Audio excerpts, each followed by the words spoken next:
Hello, hello, friends. You are listening to the Aligned Birth Podcast.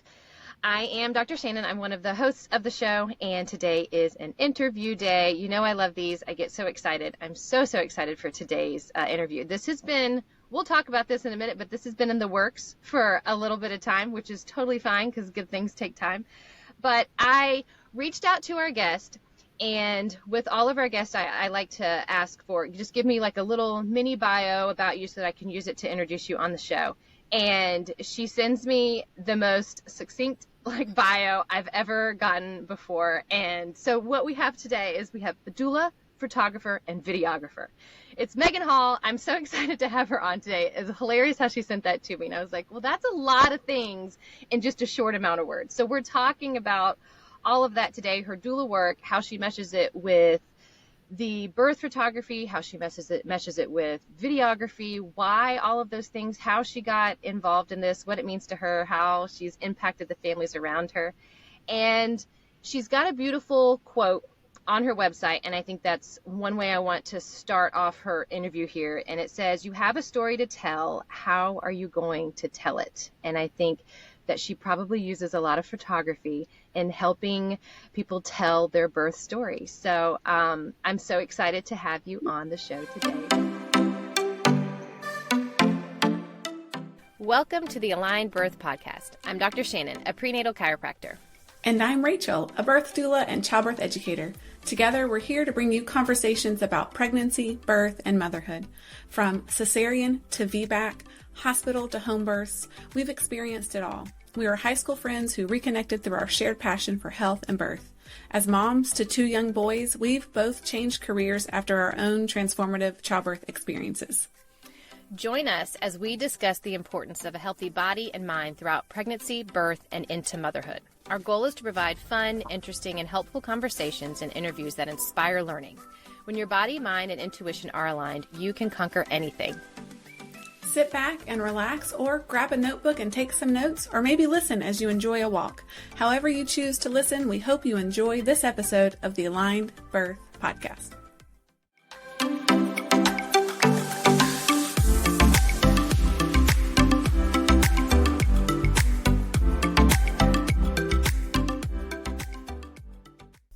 Before we get into the episode today, if you enjoy the content of this podcast, we would greatly appreciate your support in one of 3 ways. First, leave us a review or give us a 5-star rating. Your feedback helps us reach more listeners and make a bigger impact. Second, you can sign up for our newsletter. By doing so, you'll be the first to receive new episodes and exclusive bonus resources straight to your inbox each week. Lastly, you can become a direct listener supporter. Running this podcast requires significant time, effort, and resources. Your contribution, no matter the amount, helps us continue providing valuable content to a wider audience. Simply use the links in the show notes to make your donation, sign up for our newsletter, or leave us a review. Every contribution matters and is sincerely appreciated. If the Aligned Birth Podcast is a part of your weekly routine and you love what we are doing, please consider supporting us through one of these 3 options. Your support will create a ripple effect, allowing us to reach more listeners and make a lasting difference.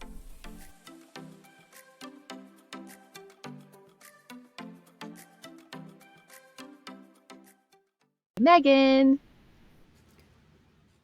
Hey, welcome. How are you, Fred? I'm good, just sleepy. We are up a little early today, so I might do some as I'm thinking. That's okay. You know, sometimes, so we've got this wonderful recording platform that we're using now, and sometimes it'll take those out, which is really awesome. I know, we need that.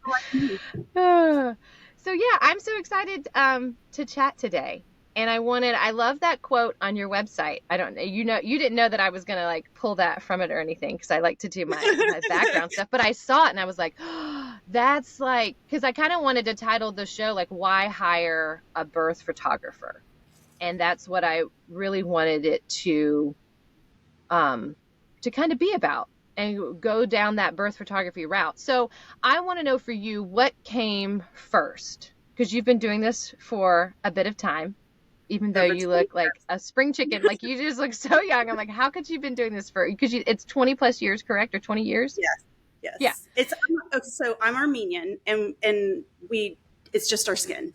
My grandmother is like 95 to 98. I can't remember. Don't tell her. And she still works out 3 to 5 days a week. So it's just, again, That's beautiful. I'm going to live forever.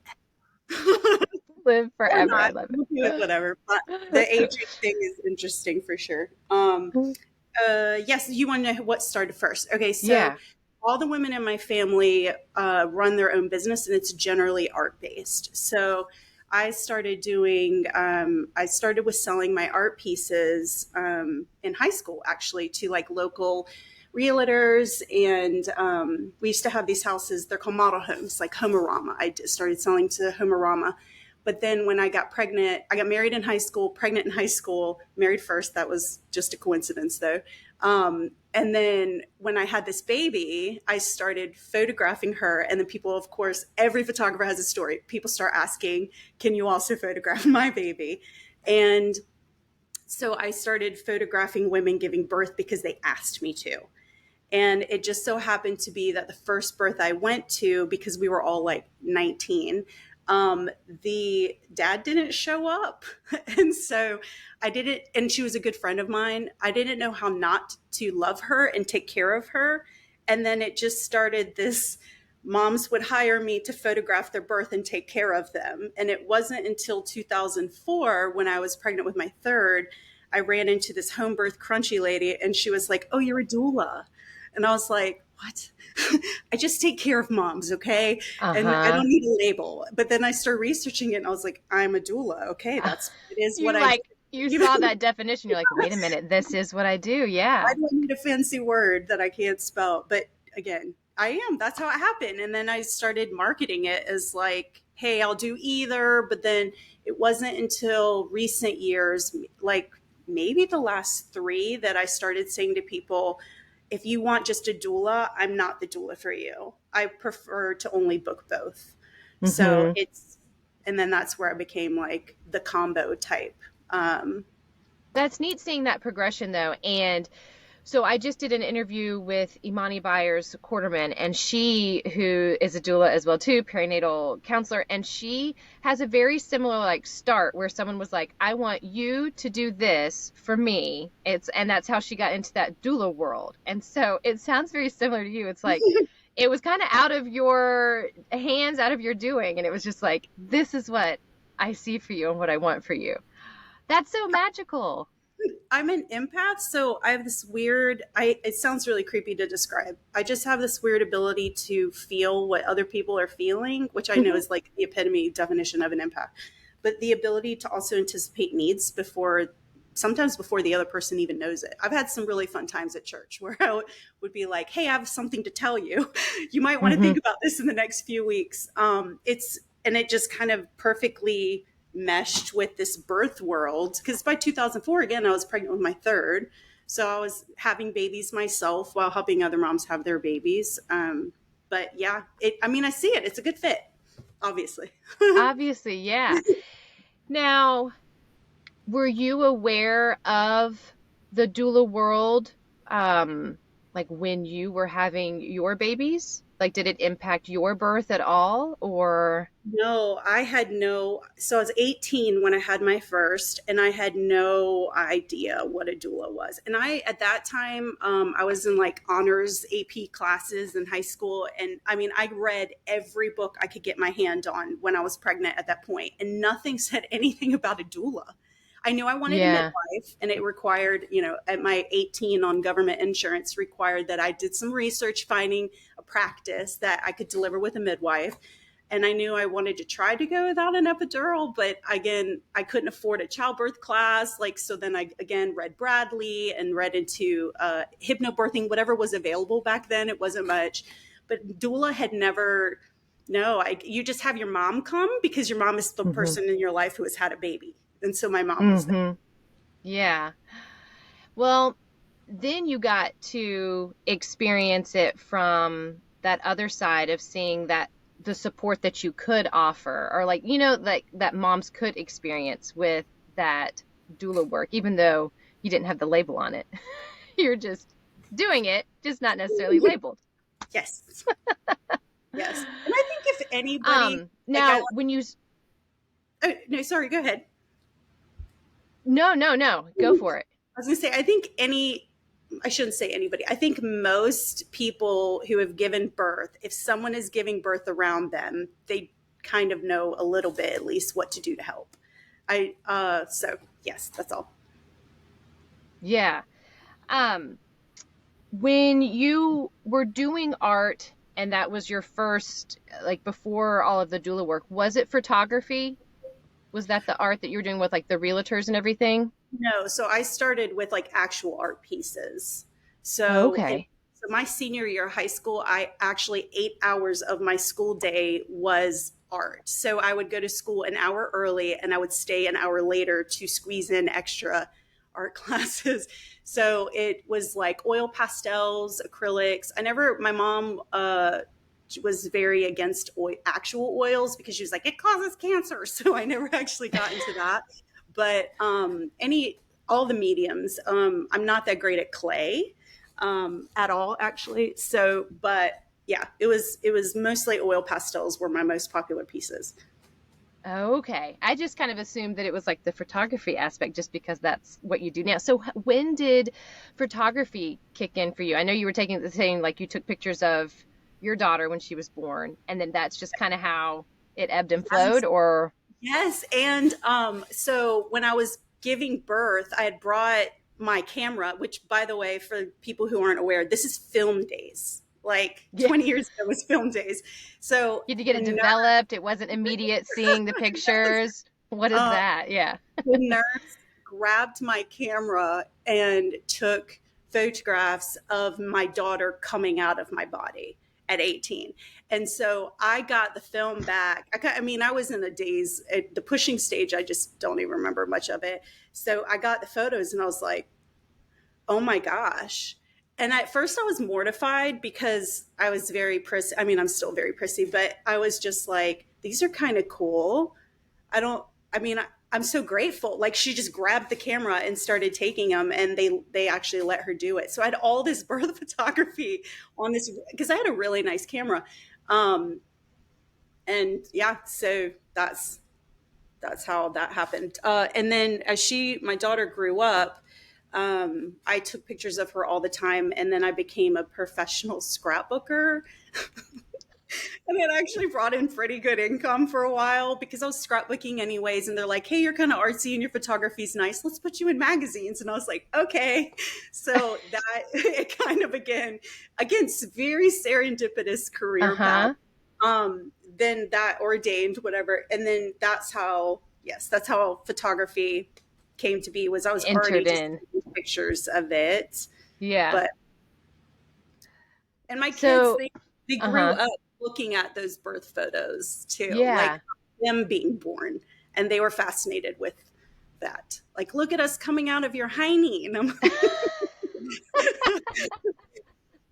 yes. You're like, well, yeah, that's maybe okay, different words. That's hilarious. But that's good um that they saw it, and that they're exposed to it for so long. So, wow, that's really fun how that kind of progressed and it was just you taking the pictures for yourself and then ebbing into that. Now, you do have to enter into that sacred birth space, so sometimes it's very it's a very intimate circle. So how does that look for birth photography for you and like a work aspect of things? Like, do you meet with couples a lot? Are you meeting with both people? Kind of, is it early on, or what does that look like?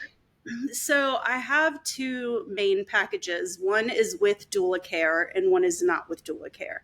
So if it's doula care, they will treat me and interact with me like a typical doula. So it starts with Mm-hmm. an email, it starts with a phone call, it starts with meeting in person. I prefer the dads to be there. Stereotypical, it's usually a dad, partner, whatever they choose to have children with. It just because I've met some dads that it was like, I don't think we're the greatest fit. You're kind of mean. So Yeah. started meeting with trying to encourage, but then there are sometimes that the mom's just like, no, my partner doesn't really care. He's not going to be there. And I'm like, okay. So But if it's just photography and videography, a lot of times they don't really want to meet. They don't care because I'm not really interacting with them. I'm more of like a You're wallflower. very, yeah, I was going to say, so that's got to be interesting that if you are just there for the photography, you do want to be kind of just like, not seen, not heard, just there observing. Now in the doula, you do have to insert yourself into, the process a little bit more, but that's an interesting take on how different it could be for those births that you It's attend. hard. I mean, I Uh-huh. can totally do the doula only, but there are times I can, or excuse me, photography only. I can't help but, I mean, I'm sure you're in line at the grocery store and you're like looking at someone's alignment from behind. You're like, if only you rolled your Uh-huh. shoulders back and, Uh-huh. it's similar where I want to. I want to interject, but I'm like, that is not what they've asked me to do. And so I Mm-hmm. just keep things to myself. Sometimes they'll look up at me and be like, do you have a thought? Do you have a perspective? And I'm like, yeah, I do actually. I do. Here are your options.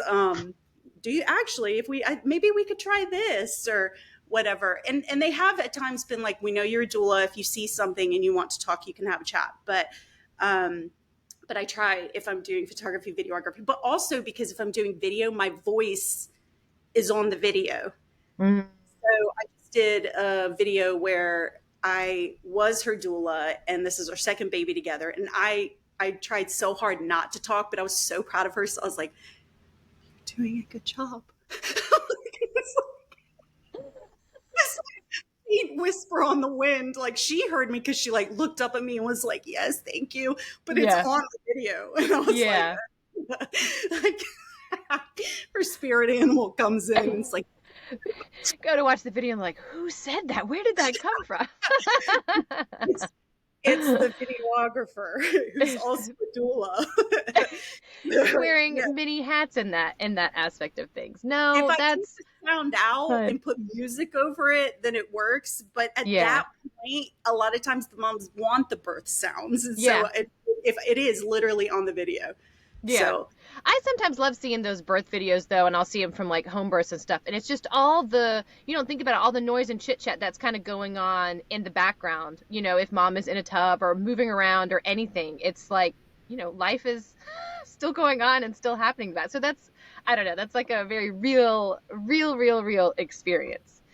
Um, so when I was having babies, this was what, 10 years ago. And I think just with where my knowledge base was at with things in the birthing world is I did not have any sort of birth photography with any of ours. We had, there was a little photographer at the hospital because both of mine were hospital births.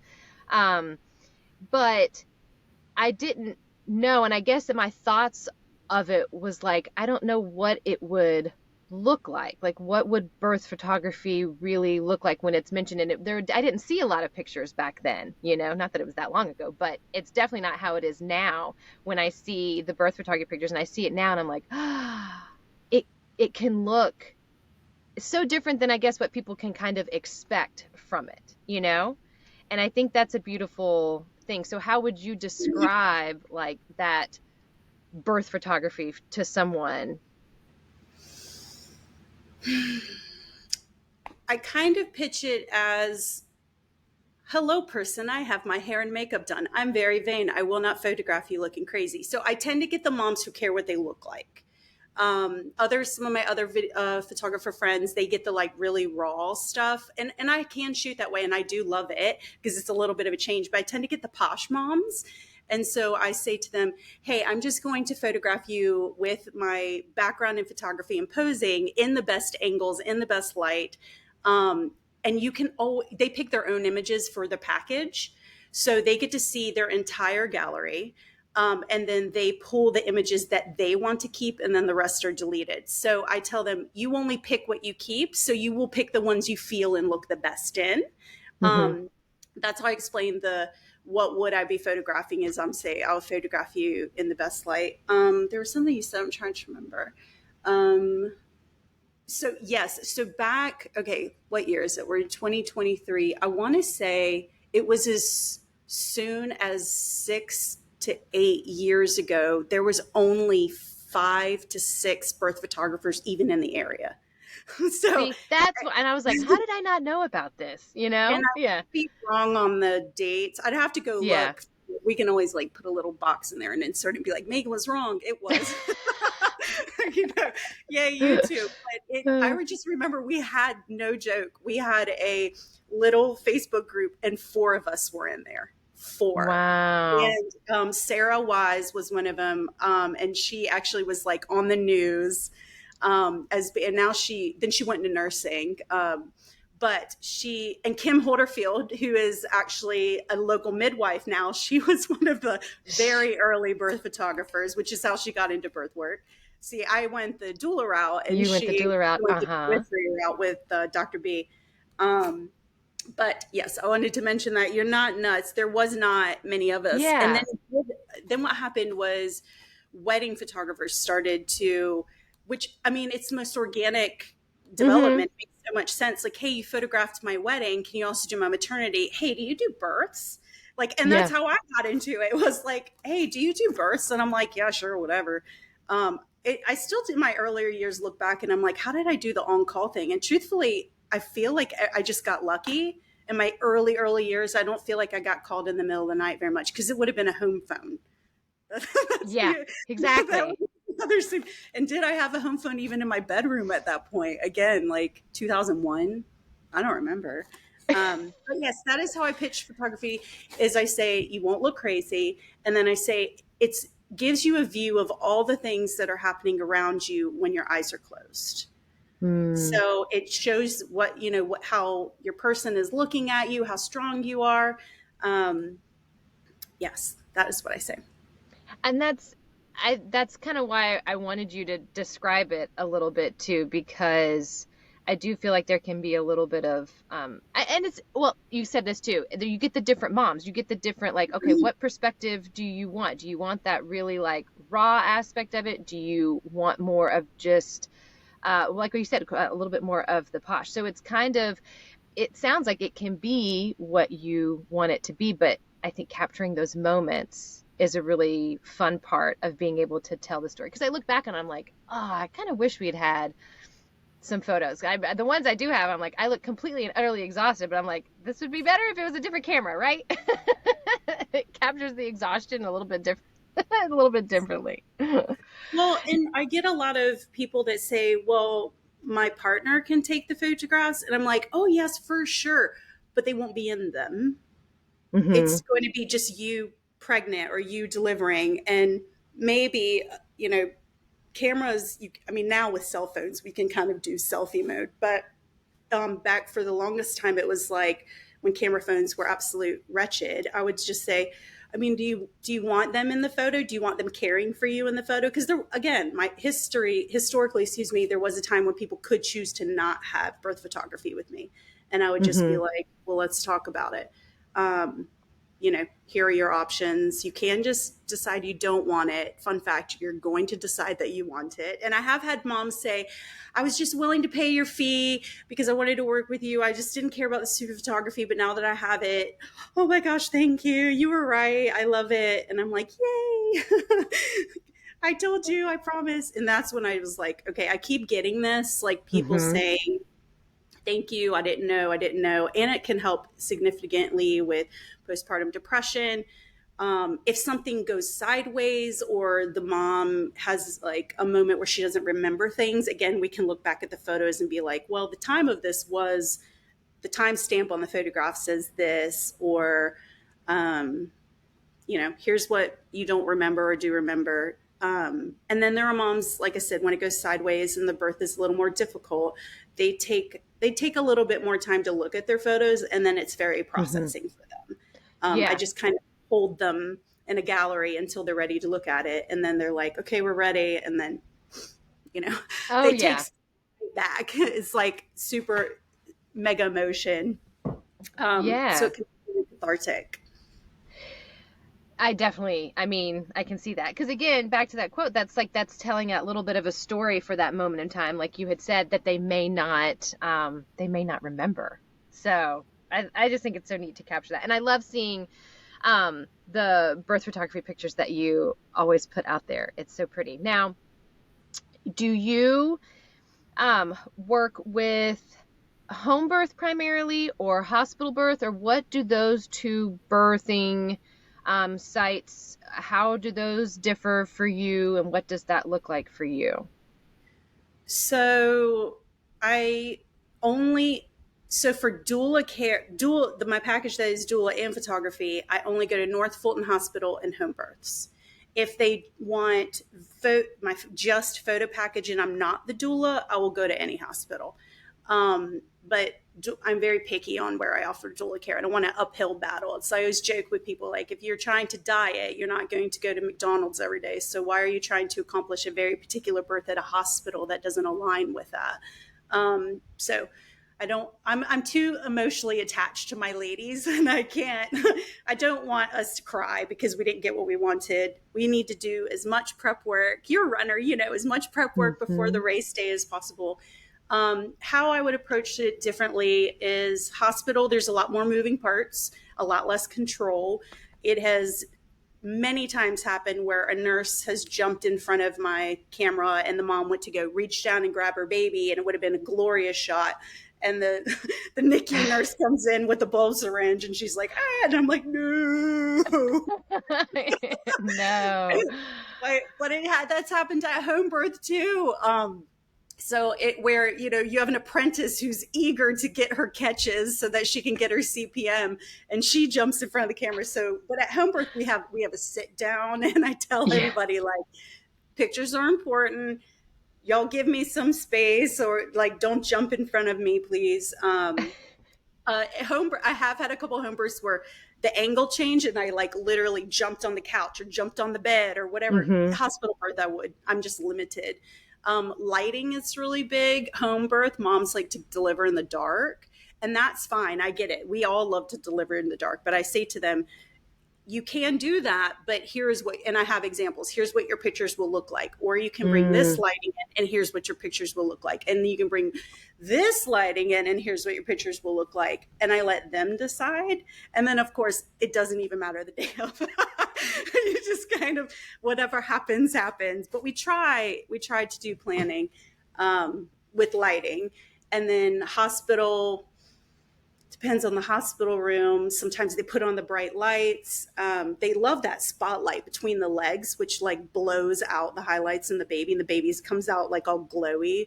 And that's where it helps to be a more experienced photographer, because then I can kind of fix it in Photoshop or fix it in camera in that moment. But even then, sometimes it's quite fast. I wish I could say it's generally like this, but I'm realizing as I'm chatting with you, I'm having a self-discovery moment. Yes, here you go. It's kind of bonkers every single birth. Well, wow. Like, birth is really unpredictable, Throwing things at me like, oh, you want to take a picture of that? Here is a variable you did not plan for in your camera settings. And so you're just kind of trying to manage. So yeah, I always say it sounds like it's like making a birth plan, it's like you've got the birth plan, the birth preferences, and then birth happens, so it's kind of the same thing with the photography. Like, okay, in a perfect world, I would have this lighting and all of this, but it's good.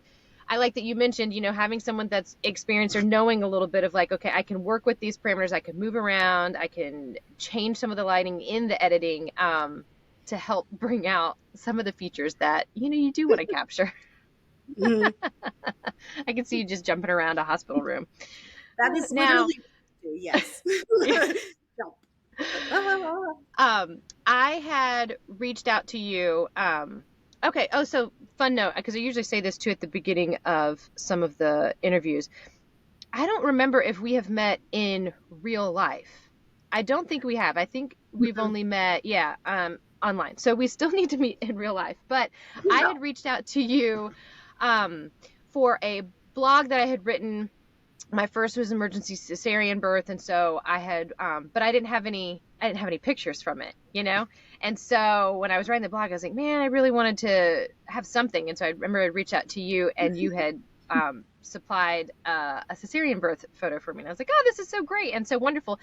But I feel like I do you focus on that as well? Is that, because I feel like that's something that you've mentioned before too, as far as helping moms capture that moment for a cesarean birth as well. So how does that work? Do you just do that with planned, or, because you can have unplanned ones as well? And that can also be a very delicate picture to look at and process as well. So what does that look like?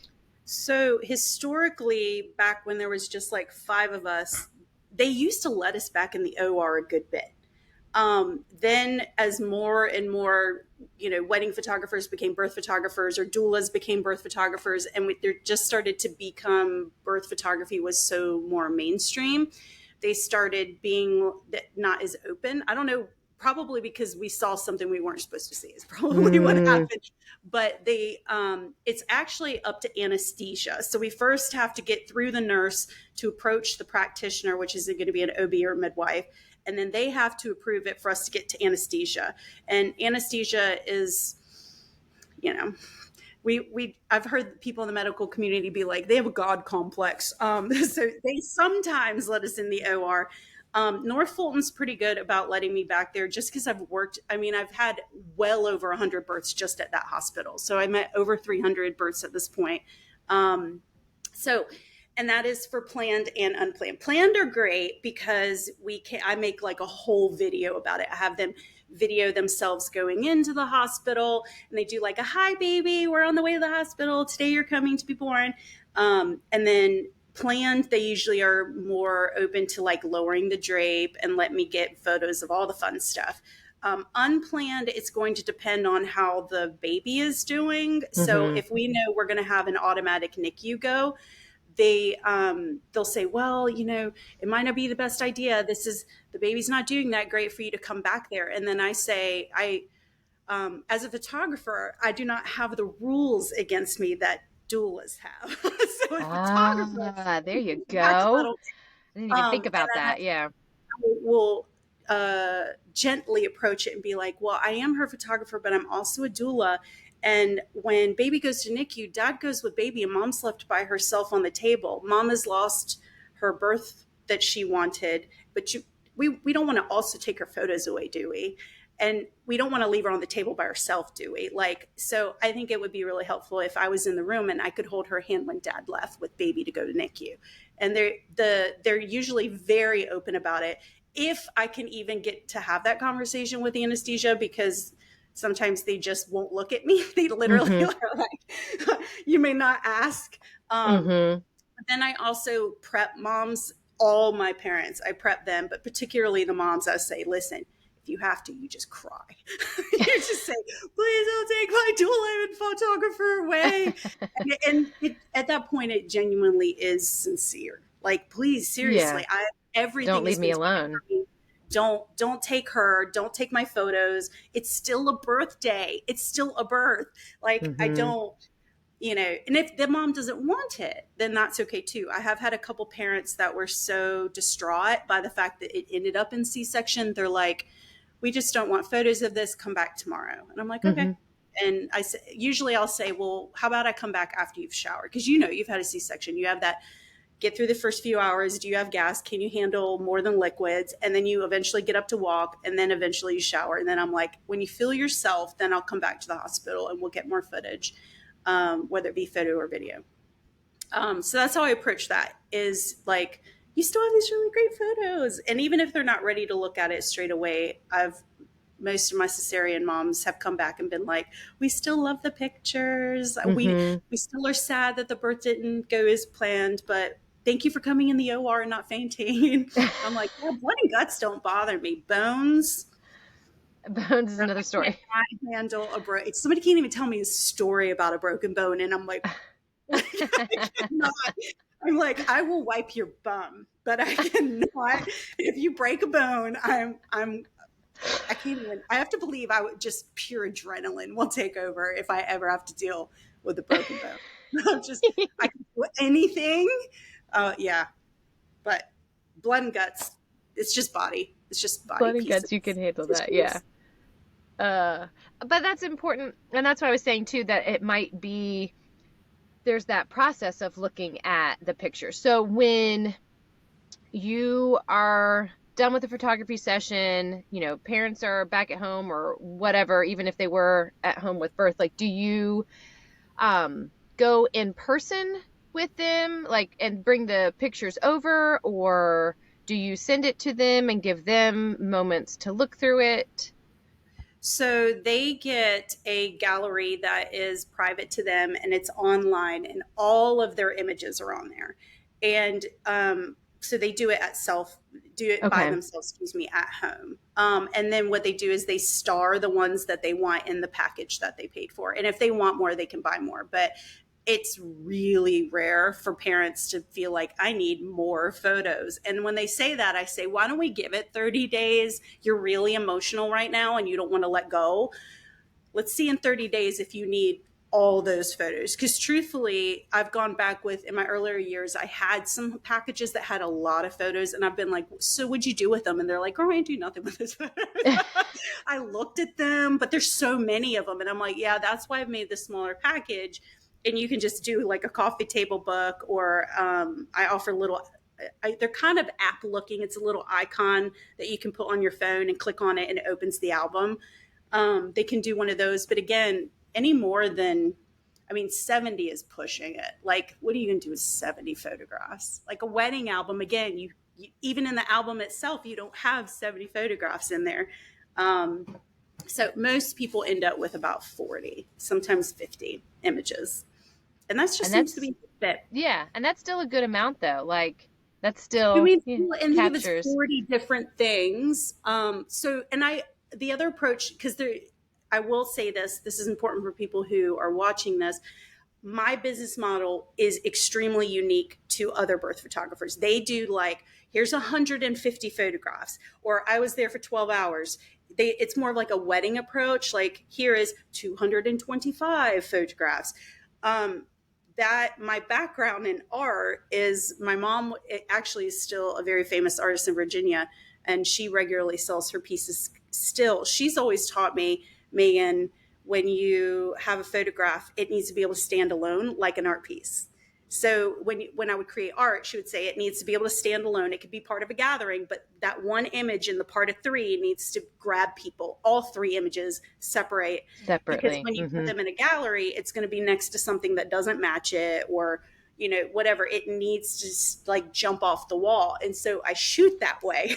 And so I just don't want to I'll take mediocre photographs, and sometimes people pick them for whatever reason they personally feel connected to it. But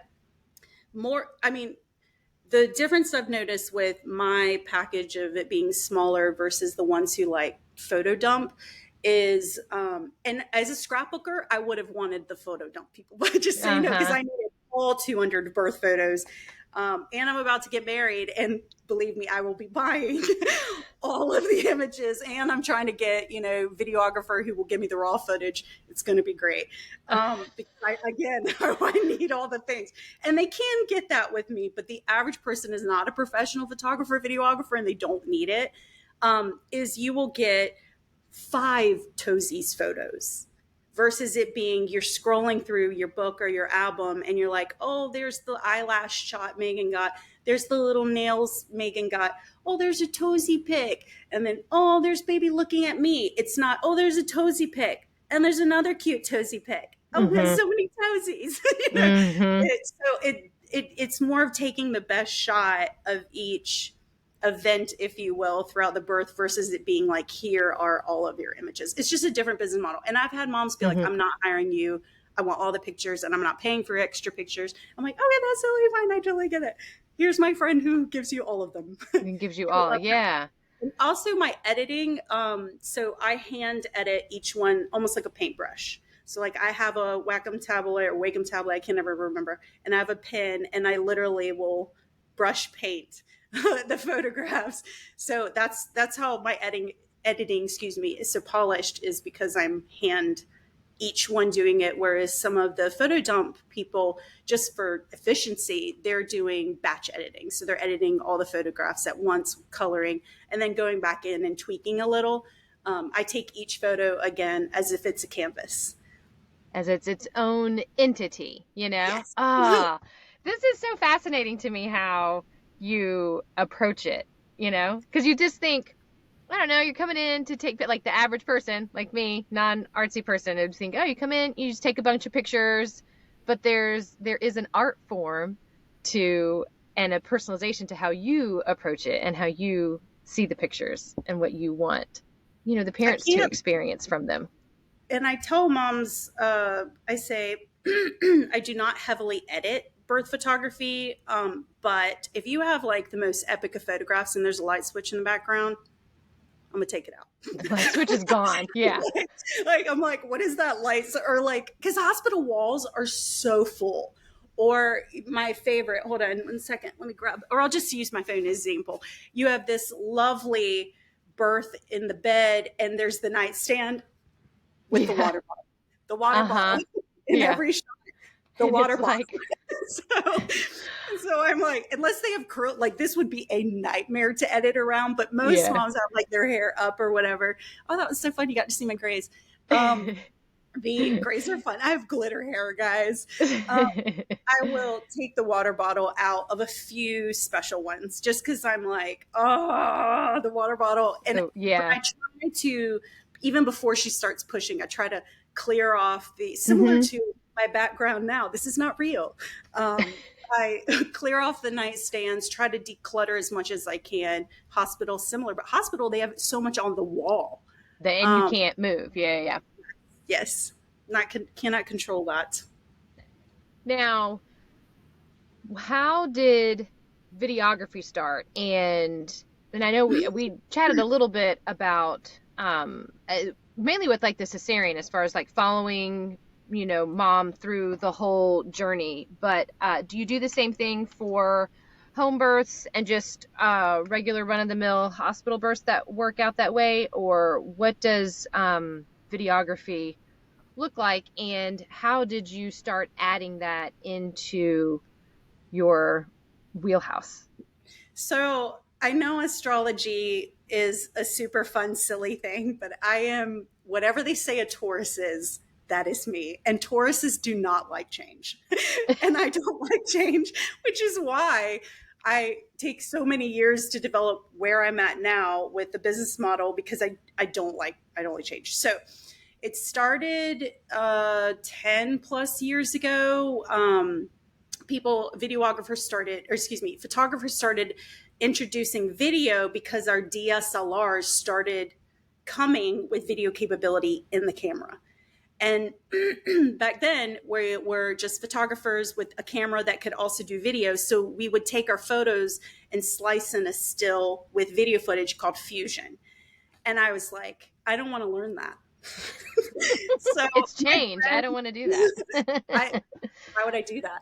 And so my friend, colleague, Sarah of Bella Birth, she's still shooting. She's just very picky now. We're all getting tired and older. We're like, we're not doing that. So she occasionally will allow a mom to hire her. She was like, "May you please do video?" And I was like, "No, I don't want to." And we literally played that dance for probably 18 months before I was like, "Fine, I'll give it a little go." And then I was like, the moms were like, oh, and I was like, okay, I see the value. And myself, it was like, because I'm so emotional and art moves me, even though it was such a cheesy, like not good video, it moved me because it brought me right back in a way photography can't. And I always say I'm so old school, but it's literally moving pictures. It's like the Harry Potter frame. It is. Like it's like a boomerang. It just blew my mind. And then I was like, I have to do this all the time, but it takes a lot to edit. So I did it for a couple parents just to be like, let's give video a go. Then I more did lifestyle videos versus birth, because birth, I just felt like you have to.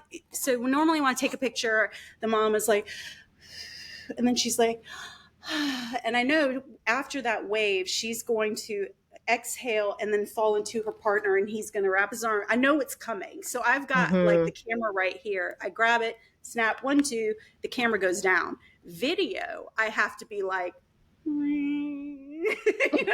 Yeah, moving it across the screen, moving it up and I'm down. like, Yeah. Yeah. face. So I'm like, or I'm like, it's just It's way different. more, yeah, which Mm-hmm. I'm very quiet and I've not had any complaints yet, but video camera, you never even see me holding it. In fact, I had a mom tell me, you stressed me out, Maegan, when I was trying to have the baby, because every time I looked at you, you didn't have the camera. And I Yeah. like, Are you taking pictures? Yeah. you're ruining my birth gallery. You're not getting any photos. And she's like, but then I saw it. I'm like, at what point were you holding the camera? So video is more in your face. So I was like a little slower to hardcore hit it in the birth room. Also, I can very much still doula with my hands with the camera. But if Mm-hmm. I'm doing video, that is 10 to 15 seconds of me holding it and not holding a mom. So I Mm-hmm. say, if you want video, you need to understand I can still be your, resource in the room. My brain is still present, but I might not be able to push on your shoulders or play with your hair or hug on you or Be support you as physically. hands-on. Mm-hmm. Yes, because I'm actually holding a video camera, but I am pretty good about still being able to do it. I still can do doula photography and videography. And I jokingly say, if you're at a point where you absolutely need me to physically hold you, you might not want that on video. Mm-hmm. And they usually go, yeah, you're right. I don't want that on video. Like, or I also have another camera that is my backup camera, meaning it shoots wide. So worst case scenario, if I put the camera down and I go over there and she accidentally has a baby, surprise, your baby's coming out standing up. My wide angle camera that I set up is at least getting that footage. So that way I'm not like missing anything. But so then when I started doing video, I started being like, I don't like fusion. I don't like how it slices the photo. Mm-hmm. I want movie quality. And then so I just was like, I'm going to do that. And I did. And that is the most obnoxious thing, honestly, about me is there's other than clay, there's not many things artistically that I can say, I want to give that a go. And it doesn't at least look okay. Uh-huh. So I just was like, I'm going to do movie quality birth videos. And then, well, movie quality to me, I'm obviously not Yeah. fancy, but I was like, and then I did. And then I was like, oh, these are amazing. Those are So, good. Yeah. and then so doula photography people can add that. Unless unless it's a second time mom, I say, look at my face. Your baby can come very quickly and and so I'm not going to promise video. It's just Yeah. I might get to the hospital and the baby's born within 15 minutes. What kind of video is that? And then Yeah. the photo package automatically comes with video. And if a photo package person doesn't want video, I let them trade it for more photos, but they all want video. Yeah. And that's cool too, because when I'm the photo videographer, I get to see other doulas in action. Mm-hmm. And I'm like, yeah, that's a good job. Or, That's oh, so I've never neat. done that before. I love it. And then they have footage of them in action because do Mm-hmm. you have people getting photos of you doing adjustments? We don't regularly, or do you have Mm, people getting video of you doing adjustments? It's not quite right. common. No. Yeah, exactly. It's always, yeah. That's neat that you can capture, I don't know, you can capture those moments. And I think that's a special gift that to offer, families that moment, that little birthing moment. And so I love Like, that you added in the video and that you embraced the change. okay, mom. I Yeah.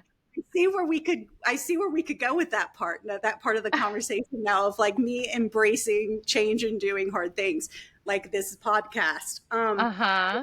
I will say, as what I love about the video though is yes, it's moving pictures, but the sounds of the baby being, not the baby being born so much as like immersion, but the cries, and Mm-hmm. moms and dads don't realize, or moms and moms don't realize what they say to the Mm-hmm. baby because they're Mm-hmm. in this like bliss. And I love, like, I've had them just sing.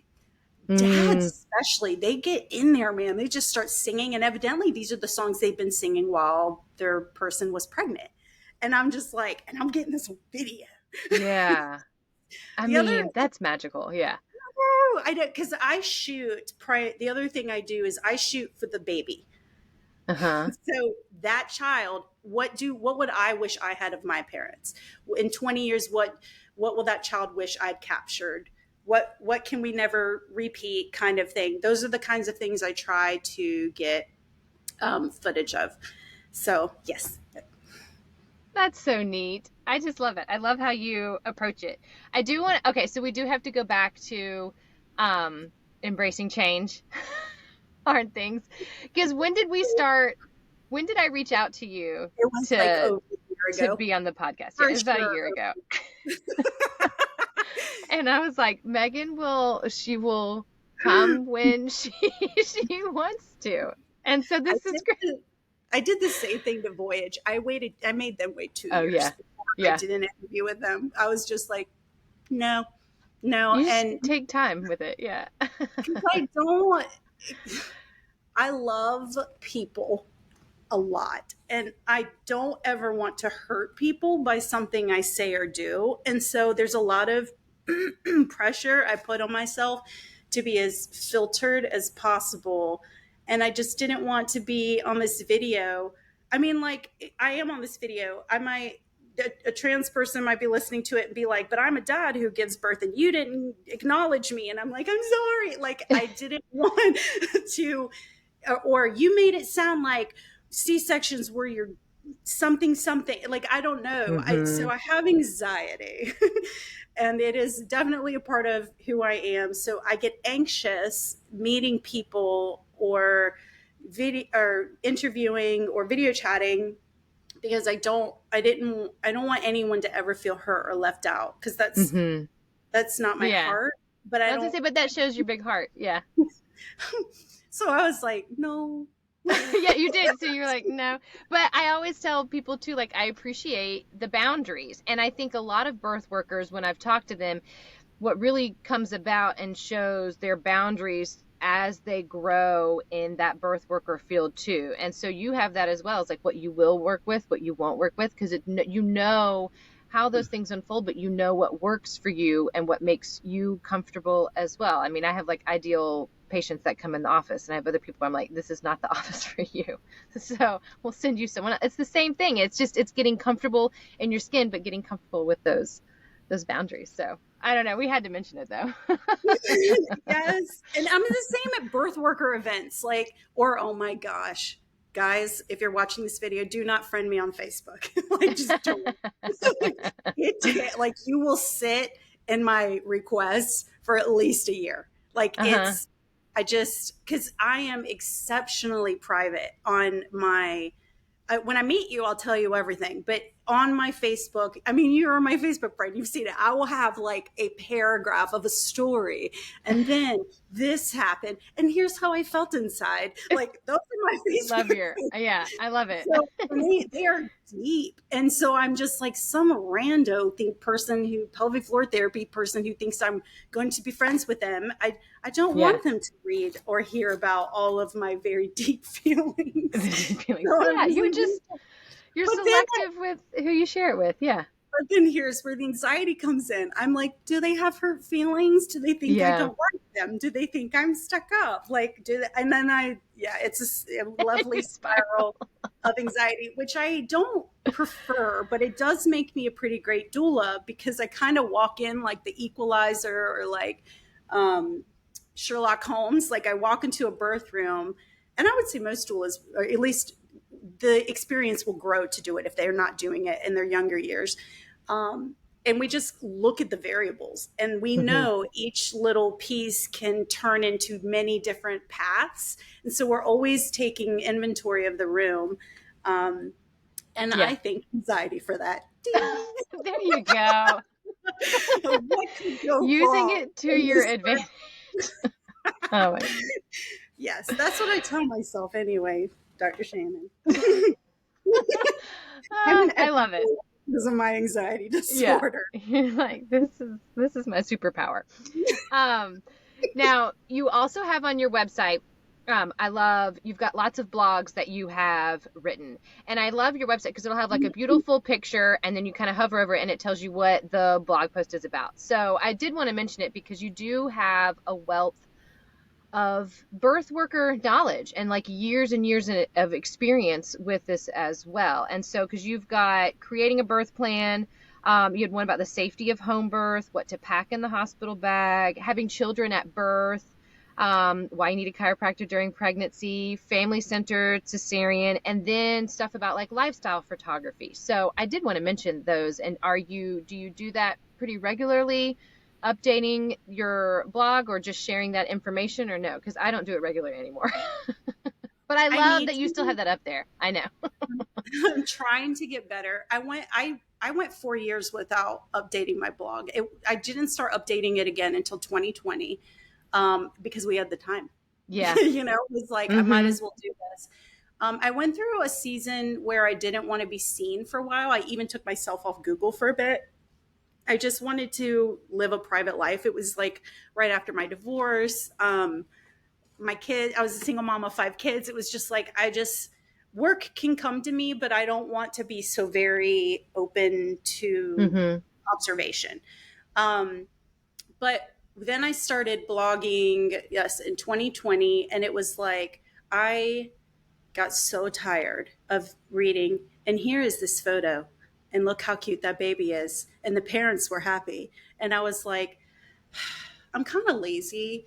So what could I do? I'm so tired of repeating myself because, I have up to 3 moms a month, every single month. And I'm saying the same thing to all of them. I just was like, I'm going to do blog posts and point them to that. And so but you don't have to update it regularly. Like that can live there for forever, I have a long list of, I need to do a blog post on this. I need to do a blog post on this. Too. I wait for photos to kind of match it. And then I have to have photos that the parents are okay with me posting. But my blog posts are solely because of laziness, because I got tired of repeating myself. And, and in the blog post, you get a checklist. You can screenshot the checklist, or you can even pin it. Oh my gosh, Pinterest. Some of my pins, you're going to think I'm crazy and I'm exaggerating. There was 1 month I was looking at my Pinterest, what are they called? Insights or something. The analytics or something, yes. Right? Yeah. I had exposure to 300 million. Stop it. No, I'm not kidding. And I screenshot it and sent it to my computer guy. And I was like, tell me what to do so I can do it again. Yeah. We have no idea what that's about. Because generally I average like 900,000, but 3 million people were interacting with my Pinterest that month. So my checklists continue to get pinned because they're over 10 years old. Yeah. So when people do a search for a checklist of what to pack or what to have at a home birth, mine's going to pop up because the more you pin it, the more popular it is. So, and what's funny is some of the things have changed. So I'm like, my earlier checklists are lame, or they're wrong. I've updated them, or I spelled a word wrong. Yeah. Yeah. But that's why I love the blog post. They can screenshot the checklist, pin the checklist, print the checklist. So I don't have to be like, did you do the thing as a doula? I can just say, did you get the checklist? Okay, how's it going? I don't have to remember anything because I'm getting tired. I'm getting older and I'm getting tired to remember all the things. And you're streamlining some things there. Now, where can people find you to connect with you? I don't mean like friend request you on Facebook, not that kind of connection, but more of reach out and like, where can they find those blog posts, and where are you on, your public social media pages and your photography pages and that sort of thing? MeaganHall.com, spelled MaeganHall. So I have many, what are those things called? I have many URLs I own. I'm like Atlanta. I'm not Atlanta Birth Doula, but like Birth Doula Atlanta. Like I own a bunch. So if they type other ones in, it'll go to MeaganHall.com. But then it just got easier when posting on social media to say, hey, someone's like, oh, I'm pregnant, I'm looking for a doula. And I'm like, well, if you think we're a good fit, here's my website, meganhall.com. So it's just got easier to say meganhall.com versus meganhallphotography.com. Megan Hall Photography. I even own meganhallphotography.com spelled wrong. Because In most case people, people spell it wrong. Yeah. if you type in my name spelled wrong, it will take you to my correct website. That's kind of brilliant. Dude, I'm serious. There are so many things. I used to do business consulting for a few years because, again, my anxiety, but my ability to be an empath puts me in the position of the person I'm trying to attract. And I'm like, what would they do? And how do I get to them? Well, they're going to spell my name wrong. And that is just so you're encouraged. As I've been looking, that the answer is that's why I've also started blogging more. Like as of late, is because I've been looking at wedding photographers and videographers, and it kind of upsets me as a consumer when I can't see their recent work. It makes me a little more apprehensive to hire them because I'm like, well, I'd like to see that you know what you're doing. Why aren't you working? Why aren't you posting your product? Me being extra critical has made me turn it around on myself. And I'm like, okay, I need to update my website. I need to do more of this again, because as the consumer right now, I'm realizing there's some really crappy websites.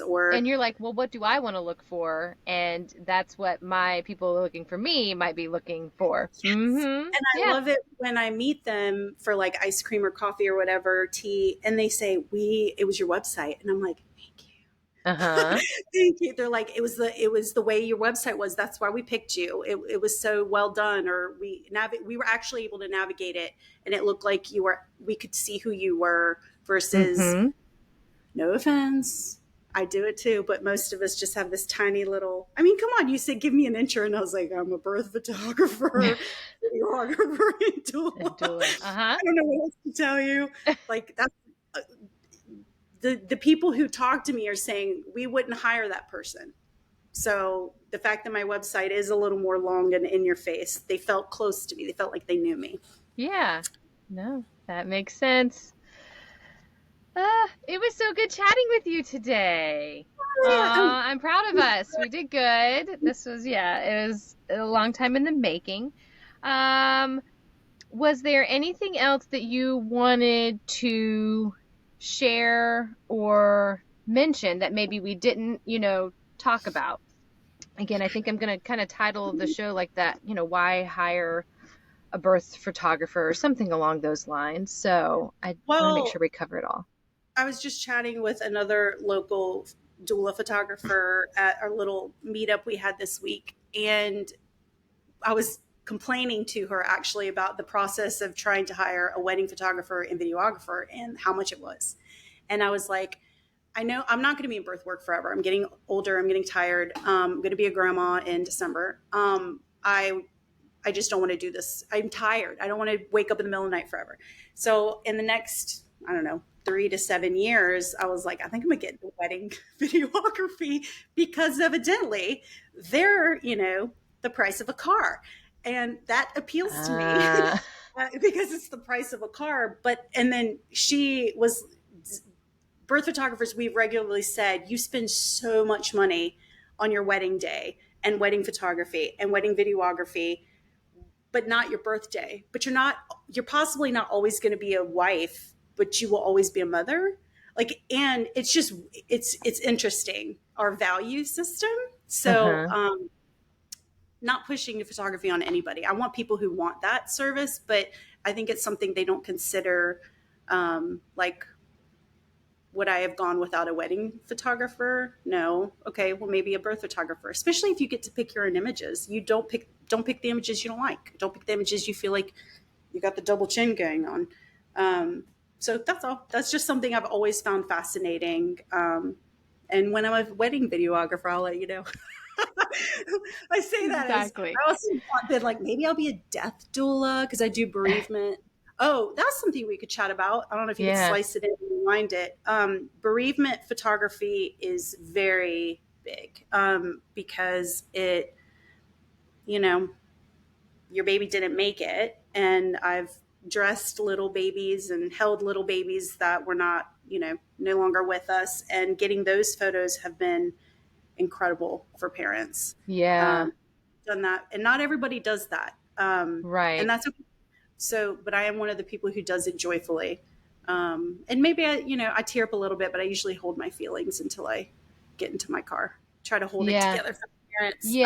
Yeah, for the family there. But no, that's a very, I don't know, that's a very deep photo session there. Yeah. But that's nice that you offer it though for the people that do feel that they can handle that and want to have that. Yes, they usually come to me. It's either surprise demise, or I actually do with people who approach me and say, our baby's not expected to make it, and our photos are all we're going to have. So we would like to hire you to be there the day that we give birth, so that we have that, and we want to be on your calendar, because if you're not on my calendar, then I may not. I mean, don't not reach out, because I always try to squeeze in those moms. But I had one mom, it was a surprise demise. And I had another mom in labor, and I was like, I'm not sure if I'm going to be able to make it, because she was not my client. She just randomly was like, hey, I'm about to give birth to my baby who is no longer alive. Can you come to the hospital and photograph it? And I was actually able to go. It worked out so perfectly. And now she's pregnant again. We've had more babies since then, but that obviously was very solidifying. Solidifying our relationship. So when she got pregnant again, she called me and was like, I obviously have to have you. And that was really special to be there. There can be that bond with birth photography and birth. That's why I wanted to kind of highlight this, because you're also, you're in that sacred space, and people have to feel comfortable, and then you get to be part of the rest of the growth of the family and everything. That's fun. Yes. And they do. They hire me for maternity, then the birth, the newborn. And then sometimes I used to do every 3 months, but those got to be crazy. So now I'm usually like once a year until they get pregnant again. Yeah. I had one lady, she hired me. She's like, my kid's going to kindergarten. Can you be here at like 7 a.m. to get pictures of him getting on the bus? And I was like, yes, absolutely. I'm going to be tired, but yes, I will. I love that. I have a mom who literally hires me for everything. My kid's going to karate. Can you photograph it? Yes. Yes, I can. My kid is getting a new karate belt and now also soccer. Can you photograph it? Yes. Because I'm a professional photographer, so I have all the lenses for sports, but it's just fun. Because they're like, why would I hire another photographer? You were there the day they were born. They were born, yeah. So then you get to follow them along. I know. You know what's so lovely? So my first birth was twins, and a couple years ago, I think it was 2020, I got to photograph their senior photos. Oh, wow. And then I was like, I could theoretically video their wedding. I know. I could be full circle with this family. I'm curious when one of the twins gets married, if they're going to reach out, because I'm still friends with the mom, Yeah. Very good friends with the mom. So I'm curious. She did say, she contacted me because this is in another state. I started my career in Virginia, and she was like, when are you coming to Virginia? Because obviously you have to do their senior photos. And I was like, I will make a special trip. I like, my family's in Virginia. I will gladly go. And it was, I cried. That is so funny. Because I was like, it's just I felt so special. Yeah. And you got to see them, I don't know, grow up. And that's, sometimes you'll hear that with home birth midwives or something, and just being that part of the family with the other births, and just kind of growing with them. So, well, thank you so much today, friend, for sitting down with me, chatting. Again, this was wonderful, and thank you so, so much. Bye.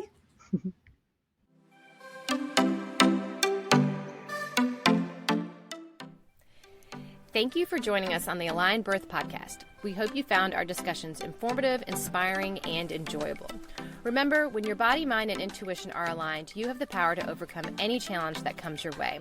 We appreciate your support and leaving a review or rating, signing up for our newsletter, or becoming a direct listener supporter. Your contribution helps us continue delivering valuable content and reaching more listeners like yourself. Stay connected with us through our newsletter to receive the latest episodes and bonuses straight to your inbox each week. You can also connect with us on Instagram at aligned_birth. All links can be found in the show notes. Together, we can make a difference in the lives of the birthing individuals and new moms. Thank you for being a part of our community. We look forward to sharing more empowering conversations on the Aligned Birth podcast. Until next time.